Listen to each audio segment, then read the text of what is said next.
Okay, so in this video I'm going to show you just how to finish off a sheet with some um, presentation techniques, and we're getting towards coming towards a really nice final design sheet. Lots of information here about research, about the materials, and some background information about CAD/CAM, etc., and then some sketches and some 3D sketches as well, and then some final designs here and some illustrations as well. So really dynamic, nice dynamic design sheet. This is the kind of thing you'll be doing at GCSE. So what with my little sketches, I've just put some backgrounds. I'm using an orange pencil crayon because we're building them, creating these buildings from Mars. So I've decided to do this Martian orange background. Backgrounds just will sit behind the designs, usually at the top, sometimes off a corner, but you wouldn't do them on the base or low down. You want them high up, and you want them to kind of accentuate and make the shape and form of the building just stand out. So you've got to imagine that there's a rectangle or square behind the image as there, so you can see how I've done that with the buildings. The 3D shapes, I'm going to do a similar thing. You just got to kind of, you just got to think about where these are going to go. Use a grid to help you. So in this case, it's just going to go behind the shape there. I've just popped out there with a line. I'm just going to go over that again, tidy that up. Just going to go behind here and down as well. So you can see that background behind there. Again, makes that idea pop out. In tight areas, it might just be that it's just a little hint of a box popping out, but that accentuates this curve here on this one. I can go through it with a thinner kind of rectangle there in the background. And there you go. On some of these more complex shapes, there might be a much bigger background. So all the same techniques you used when we're sketching on the basic course: oblique sketching, isometric sketching, all the same techniques, just applying them to your designs. If you want to use a ruler, you could. If you want to be precise, but we're doing this quite quickly, as should always be the case when you're sketching ideas. It should be quick to generate, quick to finish.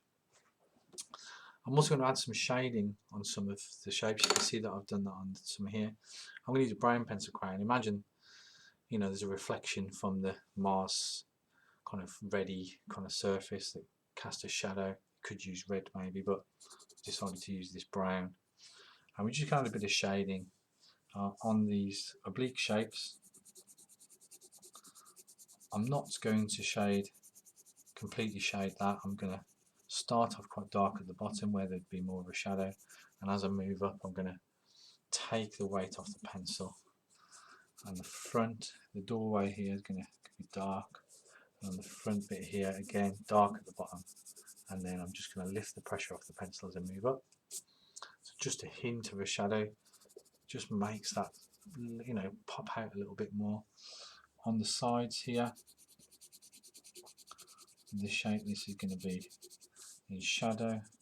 Think about the areas that are going to be in shadow. If the light was coming down from above, it wouldn't get into those areas. On the top here, it's going to be very light, so I'm just going to brush that with my pencil. On the front here, a little bit darker for the windows, and I'm just going to again brush that at the bottom there. And as I move up, I'm going to get lighter and lighter and lighter until there's nothing there. But it just adds a little bit of form, makes those 3D objects stand out. Curved objects, treat them in different ways. I might just shade up each side of the shape just to give it a bit of form each side, make it look a little bit curved on there, but not on the top. On these shapes here, again, a little bit of shading each side, get lighter and lighter and lighter, then stop. Same for this side, darker and then lighter and lighter and lighter, then stop. And that kind of gives it the idea that the center is rounded and there's light shining on the front part there. You can see I've done that with these shapes as well. Just a bit of shading each side. Okay, just touching them, not pressing on really hard. I'm not filling in these big blocks of colour. Quite delicate shading and tone. Again, the same with this. Okay, I'm just going to do the sides of these, I think. Leave the fronts. And then finally this shape here. Okay, and I'm really happy with that. Just one here maybe. There we go. Just shading in each side very quickly. The final ideas I'm going to leave. I'm not going to add any backgrounds to those. They're my three final ideas. I want them quite clear because I'm going to use those to copy from when I do my drawing in 1-2 3D design. So there you have it, finished design sheet, looking fantastic. You know, looking quite professional. If you can do something similar to this, then that would be fantastic. Have a go. Just be careful when you're laying out your text. Be careful with your writing. Be neat. Use the grid to help you. Use a ruler where you can. Be purposeful. Think about where you're going to place stuff. Maybe don't stick things down until you've worked out where they're going to go. Leave plenty of space for your drawing and your sketching, because that really is the main thing that we want to see on the page, apart from your information. But obviously this bulk, or this part of the page is the page that really sets the page off and makes it look fantastic. And there you have it.